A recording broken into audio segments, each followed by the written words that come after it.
ఇప్పుడు ఇలా ఉన్న నా ఫేస్ మళ్ళీ ఇలా మారిపోతే నేను మళ్ళీ దాన్ని ఈజీగా ఇలా మార్చుకోగలను. నాకు పింపుల్ వచ్చిన డార్క్ స్పాట్ ఉన్నా నేను పెద్ద ప్యానిక్ అవ్వను. నేను జస్ట్ 20 to 30 days లోనే దాన్ని ఫేడ్ అవుట్ చేసుకోగలను. ఇలానే మీరు కూడా చేసుకోవచ్చు. ఈ వీడియో ఒక్క సెకండ్ కూడా స్కిప్ చేయగలరు. హలో మై డియర్ ప్రజలారా, నా పేరు మను. Welcome to sacrifice. మనకి బ్రేకప్ కన్నా ఎక్కువ బాధ పెట్టేది హెయిర్ ఫాల్ అయితే, దాని తర్వాత బాధ పెట్టేది most important concern pimples. Face అంతా చిరాగ్గా ఉండడం అనేది ఒక ట్రామా. ఆ ట్రామా నేను ఫేస్ చేశాను కాబట్టి బాధ. వీడియోలోకి డీప్ గా ఇంకా క్లియర్ గా దూరే ముందు వీడియో లైక్ చేయండి, సబ్స్క్రైబ్ చేసి గంట బటన్ ఆల్ లో పెట్టుకోండి.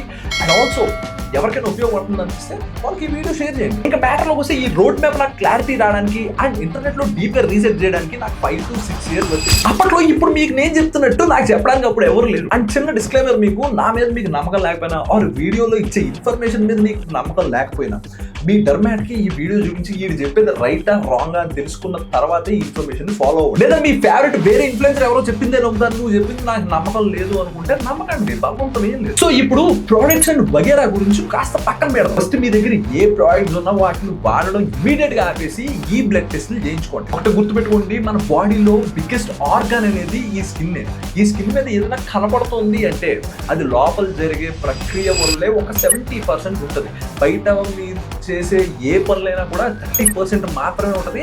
లోపల 70% మీకు ఏదైనా తేడా ఉంటే అది స్కిన్ మీద కనబడుతుంది. సో అందుకే ఈ బ్లడ్ టెస్ట్ అనేది చేయించుకోవాలి. ఇంకా ప్రోడక్ట్స్ ఎందుకు వాడటం ఆపేమంటానంటే, నువ్వు ఏం వాడతావో నీకే క్లారిటీ లేకపోతే ఇంకా రిజల్ట్స్ ఏమొస్తాయి బొంగు. ఆల్సో నీకు క్లారిటీ వచ్చింది అనుకో, ఇన్ఫ్లుయెన్సర్ అనేటోడు నెక్స్ట్ ఏ ప్రమోషన్ చేసినా నీకు ఫస్ట్ కోపం రాకుండా అర్థం అవుతుంది. క్లారిటీ లేకపోతేనే కోపం వస్తుంది అనేది గుర్తుపెట్టుకోండి. సో బ్లడ్ టెస్ట్ చేయించుకుని రిజల్ట్స్ చెక్ చేసుకోండి. ఎక్కువ తక్కువ ఏమైనా ఉంటే సప్లిమెంట్స్ అండ్ డైట్స్ తో మనం ఫిక్స్ చేయొచ్చు. అవి ఒక్కసారి మీ డైటీషియన్ అడగండి. ఇప్పుడు మీ ఏజ్ కనుక 19 బిలో ఉందనుకో, అది మీ ప్యూబర్టీ టైం. ఈ ఫేస్ లో మీ ఫేస్ రకరకాలుగా ఉంటుంది. కంగారు పడిపోయి ఏది పడితే అది వాడేసి దాన్ని మళ్ళీ గిల్లేసి పెంట చేసుకోవద్దు. జస్ట్ మీ స్కిన్ టైప్ తగ్గట్టు ఒక క్లెన్జర్, ఒక మాయిశ్చరైజర్, ఒక సన్ స్క్రీన్ యూస్ చేసుకోండి. మరి సిరమ్స్ ఏమో వద్దా అంటే, సిరమ్స్ అనేది పెద్ద సబ్జెక్టు, మాట్లాడదాం, లాస్ట్ లో మాట్లాడదాం. దాని గురించి ఇంకొక వీడియో కూడా చేద్దాం, డెడికేటెడ్ వీడియో సెపరేట్ గా దాని గురించి చేద్దాం.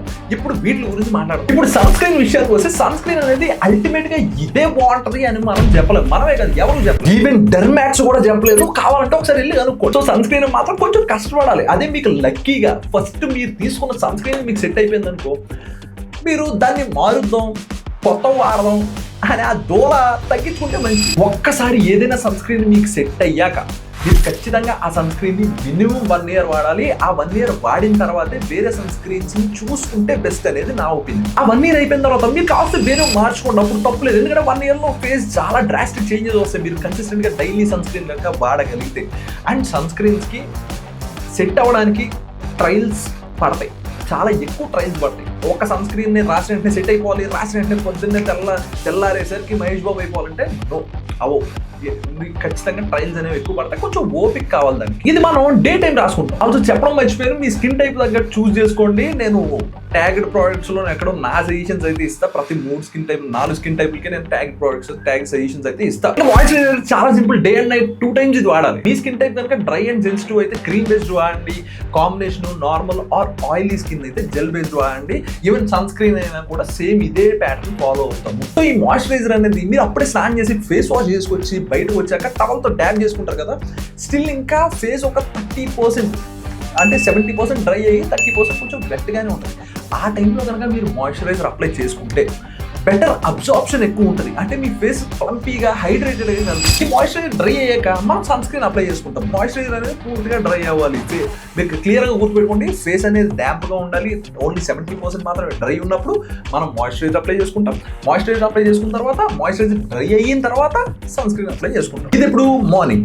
ఇంకా ఈవినింగ్ విషయానికి వస్తే, మీరు మొత్తం మీ పనులన్నీ అవ్వగొట్టుకుని ఇంట్లోకి వస్తారు కదా, ఇంటికి వచ్చిన తర్వాత స్నానం అయితే స్నానం చేయండి, ఆర్ లేదంటే ఫేస్ వాష్ చేసుకుని పడుకునే 2 hours ముందు, బెడ్ ఎక్కే 2 hours ముందు ఫేస్ వాష్ నీట్గా ఫేస్ వాష్ చేసుకుని మళ్ళీ సేమ్ రిపీట్ 70% డ్రై అయ్యాక ఫేసు 30% డ్యాంప్గా ఉన్న తర్వాత డ్యాంప్ స్కిన్ మీదే మనం మాయిశ్చరైజర్ ఒక్కటే రాసుకుని పడుకుంటాం. సీరమ్స్ గురించి నేను తర్వాత చెప్తాను కదా, సీరమ్స్ గురించి మీరు అసలు వదిలేయండి. మీ ఫేస్ కనుక నా ఫేస్ లాగా ఉంటే మాత్రం ఖచ్చితంగా సీరమ్స్ గురించి వదిలేయండి. మనం దాని గురించి నెక్స్ట్ మాట్లాడదాం. కంగారు అసలు మనం మాయిశ్చరైజర్ అనేది ఎందుకు అప్లై చేసుకుంటాం అంటే, ఫేస్ హైడ్రేటింగ్గా ఉంచడానికి. ఫేస్ ఎప్పుడైతే హైడ్రేటింగ్ ఉందో మీ ఆయిల్ ప్రొడక్షన్ తగ్గుతుంది. అండ్ మీది డ్రై స్కిన్ అనుకోండి, ఇప్పుడు ఎండిపోయిన చేలు ఉంటాయి కదా, ఎండిపోయిన చేలు సంథింగ్ ఏదో అంటారు దాన్ని, ఎండిపోయిన దాని మీద కరువుతో ఎండిపోయిన ల్యాండ్ మీద మనం ఇప్పుడు ఒక వాటర్ పడితే ఎట్లుంటుంది, సో అట్లాగనమాట మీ సెన్సిటివ్ అండ్ డ్రై అయితే, అందుకే అది కొంచెం హెవీగా థిక్గా ఉంటాయి. సో మీ ఫేస్ అనేది డ్రై అయిపోకుండా కొంచెం ఎక్కువసేపు లాంగ్ లాస్టర్ అవుతుంది అనమాట. ఆయిలీ స్కిన్ కైనా డ్రై స్కిన్ కైనా ఏ స్కిన్ టైప్ కైనా హైడ్రేషన్ అనేది చాలా ఇంపార్టెంట్. కాకపోతే ఆ ఎమల్షన్స్ ఉంటాయి చూసారా, అది ఒక్కొక్క స్కిన్ టైప్కి ఒక్కొక్క టైప్లో ఉంటాయి అనమాట.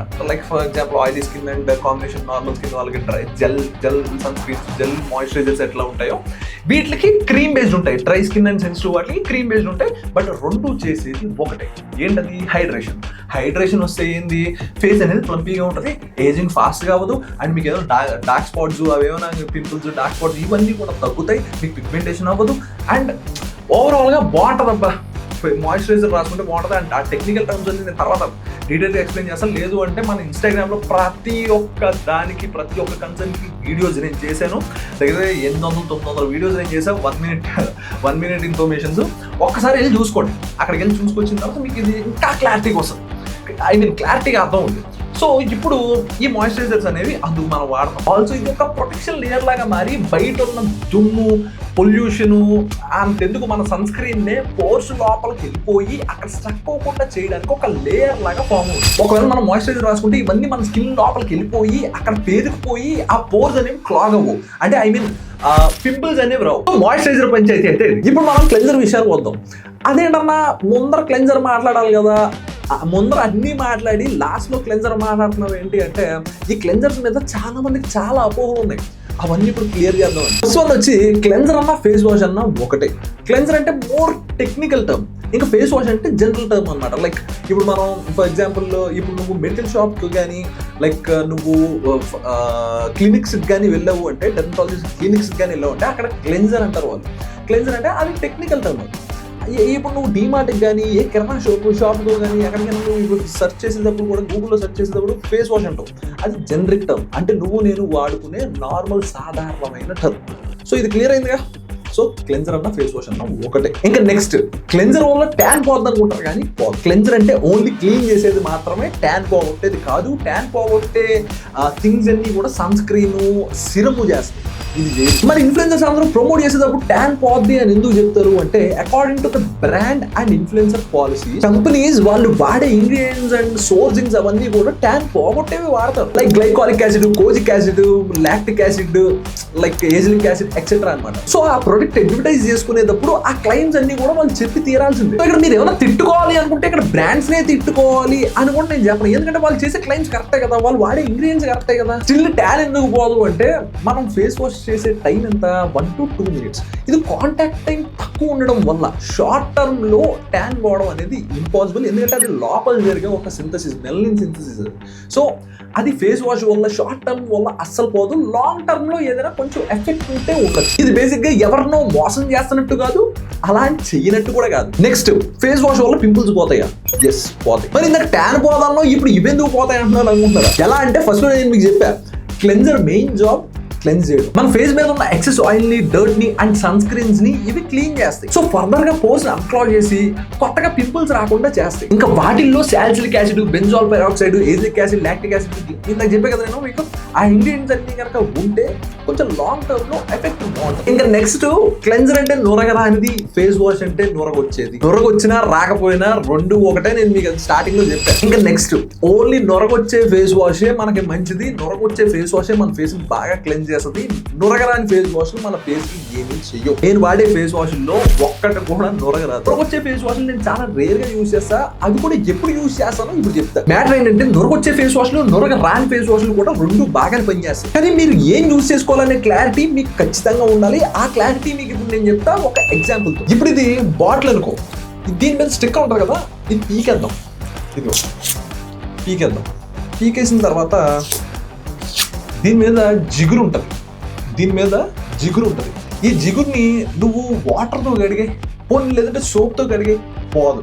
దీన్ని మనం ఆయిల్తో కడుగుతాం కదా, లైక్ ఆయిల్ పెట్టి ఇలా అని లైక్ అప్పుడు తీస్తాం. ఆ ఆయిల్ అప్పుడు సర్ఫ్ తో కడుగుతాం, అవునా? అప్పుడే ఇది బాటిల్ క్లియర్ గా కనిపిస్తుంది. సేమ్ ఇక్కడ కూడా అంతే. డర్ట్ ఉన్నప్పుడు నురగొచ్చే క్లెన్జర్స్ కంటే నురగరాని హైడ్రేటింగ్ క్లెన్జర్స్ బాగా పనిచేస్తాయి. అదే బాగా ఆయిల్ వచ్చినప్పుడు నురగొచ్చే క్లెన్జర్స్ బాగుంటాయి. నురగ రావట్లేదని అది సరిగ్గా క్లెన్స్ చేయట్లేదు అనుకోవడం మాత్రం మనం మూర్ఖం. అలాంటి సెన్సిటివ్ స్కిన్ కి, డ్రై స్కిన్ కి తయారు చేసిన ఫేస్ వాష్ మన ఆయిలీ స్కిన్ వాళ్ళు వాడకూడదు. మైల్డ్ క్రీమీ క్లెన్జర్స్ కి, హైడ్రేటెడ్ క్లెన్జర్స్ కి మీరు డిఫరెన్స్ గమనించాలి. మీకు ఇంకా క్లియర్ గా చెప్పాలంటే అసలు మీకు యాక్నీ లేదు అండ్ లైట్ గా ఆయిల్ అవుతుంది ఆర్ కాంబినేషన్ స్కిన్ టైప్ అయితే మీరు హైడ్రేటింగ్ క్లెన్జర్స్ వాడాలి. లేదు మీకు విపరీతంగా ఆయిలీ స్కిన్ ఉంది అండ్ మీకు కనుక యాక్నీ కూడా ఉంటే మీరు నొర వచ్చే క్లెన్జర్స్ వాడాలి. ఎందుకంటే ఫోమ్ వచ్చే క్లెన్జర్స్ మీ పోస్ట్ బాగా డీప్ క్లీన్ చేసి, ఎక్సెస్ ఆయిల్ క్లీన్ చేసి అండ్ ఫ్రెష్ గా వచ్చిన పింపుల్స్ ని డ్రై అవుట్ చేసి మెల్లగా వాటిని తీసేయడానికి ట్రై చేస్తుంది, మీరు ముట్టుకోకుండా ఉంటేనే. ఇంకా డ్రై అండ్ సెన్సిటివ్ వాళ్ళు మీరు క్రీమ్ బేస్డ్ క్లెన్జర్స్ వాడాలి, ఇంకా మీకు వేరే ఆప్షన్స్ లేవు. డ్రై అండ్ సెన్సిటివ్ స్కిన్ వాళ్ళు ఈ సెటఫిల్ జెంటిల్ క్లెన్జర్ అయినా యూజ్ చేయొచ్చు, లేదంటే సెరవి కూడా బాగానే ఉంటుంది, ఒకసారి ట్రై చేయండి. ఇంకా నార్మల్ కాంబినేషన్ ఇంకా ఆయిలీ స్కిన్ వాళ్ళు పింపుల్స్ లేకపోతే ఇంక ఈ రెజినాల్డ్ మెన్ హైడ్రేటింగ్ క్లెన్జర్ వాడచ్చు. నోరగంత రాదు, జెంటిల్ ఉంటుంది, బాగుంటుంది. లేదు కాదు అనుకుంటే ఫార్మసీలో డెర్క్లింగ్ క్లెన్జర్ అని ఉంటుంది, అది వాడండి, చాలా బాగుంటుంది. ఫుల్ యాక్నీ ఉండి పింపుల్స్ ఉంటే మాత్రం ఈ సాస్లిక్ డిఎస్ ఫేస్ వాష్ బాగుంటుంది. నేను ఎన్ని వాడానో నాకు ఐడియా లేదు, నేను విపరీతంగా వాడేస్తుంది. నేను వేరే వేరే ప్రోడక్ట్స్ వాడేసి విపరీతంగా నా ఫేస్ ని టెస్ట్ చేస్తుంటారు కదా, ఎక్స్పెరిమెంట్లు చేస్తుంటారు కదా, సో ఇది వాడాలి, నాకైతే తప్పదు. అదిదా మ్యాటర్. ఇప్పుడు మళ్ళీ మీకోసం మొత్తం క్లియర్ గా సమ్మరీ చేసి చెప్తా చూడండి, చాలా షార్ట్ అండ్ స్వీట్. ఫస్ట్ అన్ని ప్రోడక్ట్స్ ఆపేయండి, అవి ఎంత కాస్ట్లీ ఉన్నా పక్కన పెట్టండి. Start with only cleanser, moisturiser and sunscreen. Take మనం 2 times క్లెన్స్ చేస్తాం. ఒకటి మార్నింగ్ స్నానం చేసేటప్పుడు, రెండోది నైట్ బెడ్ ఎక్కి 2 hours. ఇంకా మార్నింగ్ కానీ నైట్ కానీ స్నానం చేసి బయట రాగానే ఫేస్ కొంచెం 70% డ్రై అయిపోయిన తర్వాత మనం డ్యామ్ స్కిన్ మీద మాయిశ్చరైజర్ అప్లై చేసుకోవాలి. ఇంకా మార్నింగ్ అయితే మాయిశ్చరైజర్ డ్రై అయ్యాక సన్ స్క్రీన్ అప్లై చేసుకోండి. సన్ స్క్రీన్ మాత్రం ఎవ్రీ 2 hours కి మ్యాండేటరీ. అండ్ గుర్తుపెట్టుకోండి, నైట్ మీరు ఎక్కడికైనా బయటకి వెళ్ళినప్పుడు నైట్ మాత్రం ఖచ్చితంగా క్లెన్స్ చేసుకునేటప్పుడు 1 to 2 minutes అలాగే జెంటిల్ గా మసాజ్ చేసుకోండి. రుద్దేయద్దు, జెంట్లీ గా నీట్ గా రబ్ చేసుకుని మసాజ్ చేసుకోండి 1-2 minutes వరకు. బయటకు వచ్చిన తర్వాత 70% డ్రై స్కిన్ అయిన తర్వాత డ్యామ్ స్కిన్ మీద మాయిశ్చరైజర్ మనం అప్లై చేసుకోవాలి బెడ్ ఎక్కి 2 hours. ఇంకా సిరమ్స్ గురించి మనం చాలా సింపుల్ గా, చాలా డీటెయిల్ గా, చాలా డీప్ గా నెక్స్ట్ వీడియోలో మాట్లాడుకుందాం, ఎందుకంటే ఈ వీడియోలో మాట్లాడుకుంటే లెంత్ కొంచెం ఎక్కువ అయిపోతుంది. ఎనీవే కన్సర్న్ ప్రొడక్ట్స్ అన్ని నేను ట్యాగ్ చేస్తాను, చెక్ చేసుకోండి ఒకసారి. మీరు చాలా మంది లాస్ట్ టైం ట్యాగ్ చేసిన ప్రొడక్ట్స్ కనిపించలేదంట, ఇప్పుడు ఒకసారి కాస్త ఓపిక చేసుకుని ఎక్కువసేపు ఒకసారి వెతకండి, మీకు ట్యాగ్ చేస్తే ట్యాగ్డ్ ప్రొడక్ట్స్ లో మీకు దొరికేస్తాయి. అండ్ నేను రిక్వెస్ట్ చేసేది మీ అందరినీ ఒకటే, ప్రమోషన్ చేసే అన్ని products, I mean product promotion చేస్తే ఏదో బ్యాడ్ అనే ఒక అపోహ ఉంటుంది చాలా మంది జనాలకి. ఒక ప్రోడక్ట్ మనకి మీ ఎదురుకుండా కనబడుతుందంటే, ఇప్పుడు ఫర్ ఎగ్జాంపుల్ ఈ రిజినల్లే ఉంది, ఈ ప్రోడక్ట్ మనకి బయటకు రావడానికి ఎన్నో ఏళ్ళ రీసెర్చ్ ఉంటుంది దీని వెనకాల. అండ్ ఆల్సో ఎన్నో కోట్లాది డబ్బులు దీని వెనకాల తగలెడతారు. అఫ్ కోర్స్ వాళ్ళు మార్కెట్ చేసుకోవడానికి ఖచ్చితంగా మాలాంటి ఇన్ఫ్లుయెన్సర్స్ హెల్ప్ అవుతారు, అండ్ ఆల్సో సెలబ్రిటీస్ కూడా హెల్ప్ అవుతారు. మార్కెట్ చేసుకోవడం అనేది బ్యాడ్ కాదు. వాళ్ళంతా డబ్బులు ఖర్చు పెడుతున్నప్పుడు వాళ్ళు బిజినెస్ చేసుకోవడం అనేది అదేమి ఇల్లీగల్ కాదే, అది లీగల్. బిజినెస్ చేసుకోవడం అనేది ఎవ్రీథింగ్ లీగల్. మీరు బిజినెస్ చేసుకోండి, మీరు డబ్బులు సంపాదించుకోండి. ఇప్పుడు మీరు ఒకవేళ ఏదైనా టిఫిన్ షాపో లేదంటే హోటల్లో ఏదో పెట్టినప్పుడు చుట్టుపక్కల రండి అని చెప్పి మీరు మార్కెటింగ్ చేసుకుంటారు, మీ స్టైల్ ఆఫ్ మార్కెటింగ్ మీకు ఉంటుంది కదా. Just like every product marketing అనేది తప్పు కాదు. కోట్లాది రూపాయలు ఇన్వెస్ట్మెంట్ ఉంటాయి కాబట్టి అఫ్ కోర్స్ వాళ్ళు మార్కెటింగ్ చేసుకుంటారు. మీకు ఆ ప్రోడక్ట్ పడకపోతే కనుక మీ ఒక్కలకే పడట్లేదు అని మాత్రం గుర్తుపెట్టుకోండి. Don't judge the products and also influence. నాకు ఎవరు ఎన్ని ప్రోడక్ట్స్ ప్రమోట్ చేసుకున్నా నాకు ఫరక్ పడదు, ఎందుకంటే ఐ హ్యావ్ దట్ క్లారిటీ, నాకు ఏది వాడాలి ఏది వాడకూడదు. సో అది మ్యాటర్, లైట్ ఫెయిల్యూర్ అయిపోతుంది. ఎనీవే మీకు కనుక ఈ వీడియో నచ్చినట్టయితే ఖచ్చితంగా లైక్ చేయండి, సబ్స్క్రైబ్ చేయండి. అండ్ మీకు ఏదైనా డౌట్ ఉంటే కింద కమెంట్ చేయండి, దాని గురించి డీటెయిల్ గా మనం ఒక వీడియో చేద్దాం అండ్ డీప్ గా ఆ టాపిక్ గురించి మాట్లాడదాం. అండ్ ఆల్సో ఇంకేమైనా ఉన్నాయా? So don't forget to follow and subscribe to encyclopaedia. Do as నా స్టైల్లో, డూ ఫాలో ఎన్సైక్లోపీడియా. బాయ్.